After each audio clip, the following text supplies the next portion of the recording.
pelaksanaan usaha termanajemen dengan baik.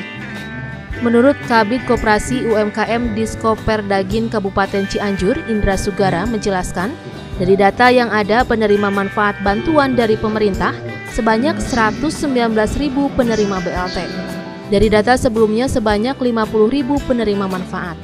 Sehingga di masa pandemi sekarang ini, para pelaku UMKM meningkat 100% dari sebelumnya.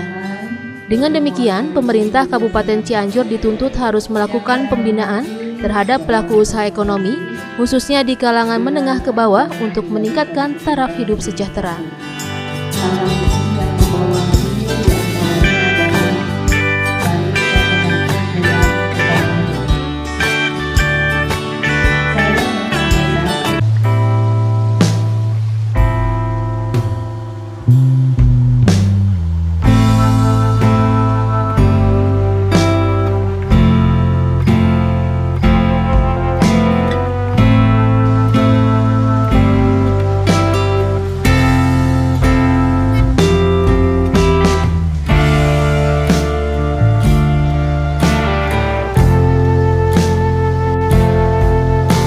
Sementara itu, Indonesia adalah negara yang mempunyai keragaman hayati yang tinggi, baik flora dan fauna. Keanekaragaman ini termasuk jenis serangga yang tersebar di Indonesia. Salah satunya serangga yang dapat menguntungkan dan membantu kehidupan manusia adalah lebah, termasuk lebah tak bersengat atau lebah trigona. Pengembangan budidaya lebah jenis trigona pun mulai menggeliat oleh Dinas Kehutanan Kabupaten Cianjur, yang rencananya akan dibudidayakan di Kampung Hanjawar, Kecamatan Pacet, Cianjur. Budidaya lebah trigona ini termasuk jenis lebah yang tidak berbahaya atau tidak mempunyai sifat menyerang dan menyengat terhadap manusia. Menurut Kasih Pengelola Sumber Daya Alam Dinas Kehutanan Provinsi Jawa Barat, Ande Supriyatna menjelaskan, budidaya lebah trigona ini sangat berpotensi di Kabupaten Cianjur. Perkembangan pangsa pasar yang sangat menjanjikan dan menguntungkan bagi para kelompok tani, serta-merta respon yang antusias dari masyarakat penggiat budidaya lebah trigona, prospek ke depan yang nanti bisa menghasilkan obat herbal, propolis, serta madu yang berkualitas.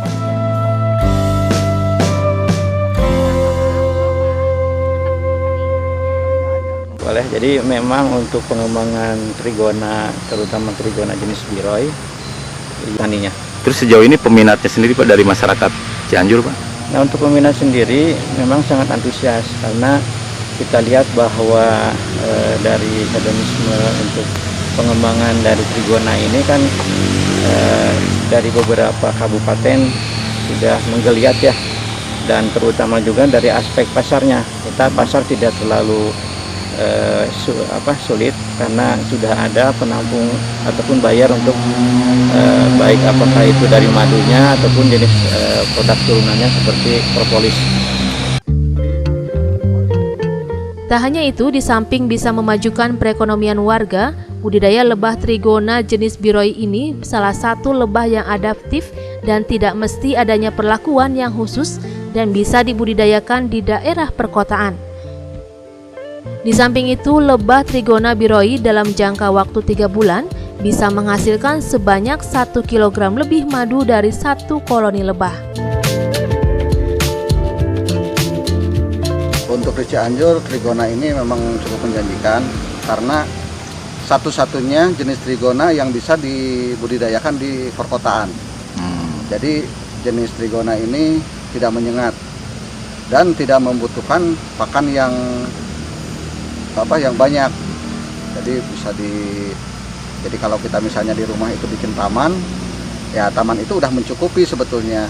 Cuman ya tergantung juga, kalau karena di sini pakannya melimpah, jadi kita juga beternaknya cukup banyak di sini. Kita di sini membudidayakan 30 stup kurang lebih. Terus untuk iklimnya cocok di mana nih Pak kira-kira? Nah, kalau untuk iklim sebetulnya kan ini jenis trigona ini jenis yang paling adaptif dibanding dengan trigona-trigona yang lain. Jadi trigona-trigona yang lain itu kurang adaptif dan produksinya nggak sebanyak ini karena ini paling rajin dia itu. Jadi untuk jangka waktu 3 bulan sampai 6 bulan ini bisa menghasilkan 1 sampai 1,5 kg madu. Kalau misalnya yang jenis-jenis yang lain itu paling 1 gelas itu udah lumayan banyak lah. Iya. Itu satu. Dan keduanya, jadi Trigona biro ini tidak memerlukan perlakuan yang khusus untuk pasca panennya. Jadi kalau yang lain sih mesti ada alat-alat khusus ya, seperti misalnya ada penyedot, penghisap, segala macam gitu. Tapi kalau ini enggak, cukup diperas madunya keluar. Nah, propolisnya itu sisa ampas perasannya itu jadi propolis, dan itu malah kalau ada perlakuan lagi bisa lebih mahal daripada harga madunya. Sekarang itu yang kita tahu harga propolis itu 250 cc aja itu dari harganya itu 200 sampai dengan 300.000. Oke.